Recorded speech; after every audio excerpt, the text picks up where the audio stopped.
नमस्कार, बालविशू मराठी बेबी वर्ल्डमध्ये सर्वांचं मनापासून स्वागत। हेल्दी बेबी फूड रेसिपीमध्ये आज आपण बाळाचं वजन, भूक आणि ताकद झटपट वाढवणारी अतिशय टेस्टी आणि तेवढीच हेल्दी रेसिपी पाहणार आहोत, जी रेसिपी तुम्ही 6 महिन्यापेक्षा मोठ्या बाळाला देऊ शकता। ही रेसिपी बनवण्यासाठी मी इथे काही ड्रायफ्रुट्स घेतलेले आहेत, ज्यामध्ये 4 काजू, 3 बदाम, 4 पिस्ता, 2 अंजीर आणि 5-6 काळे मनुके घेतलेले आहेत। हे सगळे ड्रायफ्रुट्स आपल्याला स्वच्छ असे धुवून घ्यायचे आहेत। 2 अंजीर ऐवजी तुम्ही 1 अंजीर आणि 1 खजूर सुद्धा घेऊ शकता। ड्रायफ्रुटचं प्रमाण तुम्हाला तुमच्या सीझन किंवा तुमच्याकडे जसं वातावरण आहे तर त्यानुसार कमी जास्त करायचं आहे। 1 वर्षापेक्षा बाळ जर लहान असेल तर या सगळ्या ड्रायफ्रुटचं प्रमाण तुम्हाला अर्धं ठेवायचं आहे। हे सगळे ड्रायफ्रुट्स छान असे मी धुवून घेतलेले आहेत आणि स्वच्छ पाणी घालून 5-6 तासापर्यंत किंवा रात्रभर तुम्हाला भिजवून घ्यायचे आहेत। यासोबतच आपल्याला लागणार आहे मुगाची पिवळी डाळ। इथे मी 1 मोठा चमचा मुगाची डाळ घेतलेली आहे, जी स्वच्छ अशी धुवून घेतलेली आहे आणि ही धुतलेली ओलसर डाळ आपल्याला आता कढईमध्ये घालून घ्यायची आहे। तुमच्याकडे वेळ असेल तर तुम्ही सुकवून घेऊ शकता किंवा थोडीशी वाळवून सुद्धा घेऊ शकता। मी इथे पटकन बनवते आहे, त्यामुळे ओलीच डाळ मी छान अशी आपण भाजून घेतलेली आहे। खरपूस होईपर्यंत आपल्याला भाजायची आहे, खूप करपवायची नाहीये। खमंग वास येईपर्यंत, खळखळ वाजेपर्यंत आपल्याला हे भाजून घ्यायचे आहेत। याच मध्ये आपल्याला आता घालायचे आहेत 2 चमचा पोहे, जे आपले कांद्या पोह्यांचे पोहे असतात तर तेच पोहे मी इथे वापरलेले आहेत। हे सुद्धा थोडेसे आपल्याला या डाळीसोबत भाजून घ्यायचे आहेत। तुम्ही ते पाहू शकता, आपली डाळ आणि पोहे छान असे व्यवस्थित भाजले गेलेले आहेत। हे आपल्याला पूर्णतः आता थंड करून घ्यायचे आहेत।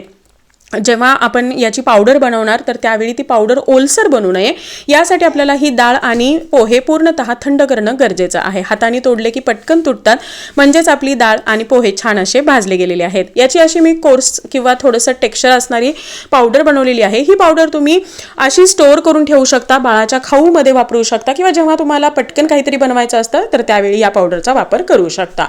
ही पावडर तुम्ही 1 महिन्यापर्यंत काचेच्या जारमध्ये छान अशी स्टोअर करू शकता। आपले जे सगळे ड्रायफ्रुट्स आहेत हे व्यवस्थित आता भिजलेले आहेत। जे बदाम आहेत तर त्याची वरची सालं आपल्याला सगळे काढून घ्यायची आहेत। हे पाणी फेकून द्यायचं नाही, कारण आपण स्वच्छ हे ड्रायफ्रुट्स धुवूनच पाणी घातलेलं होतं। या पाण्यासहितच आपल्याला हे सगळे जे ड्रायफ्रुट्स आहेत हे स्मूथ असे पेस्ट करून घ्यायचे आहे। तुम्ही ते पाहू शकता, आपल्या ड्रायफ्रुटची छान अशी पेस्ट झालेली आहे।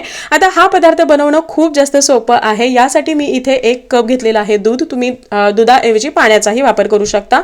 बाळ जर 1 वर्षापेक्षा लहान असेल तर किंवा बाळाला जर दूध पचत नसेल तर अशा वेळी या दुधामध्ये आपल्याला 2 चमचे आपण बनवलेली पोहे आणि डाळीची जी पावडर आहे ही ऍड करायची आहे।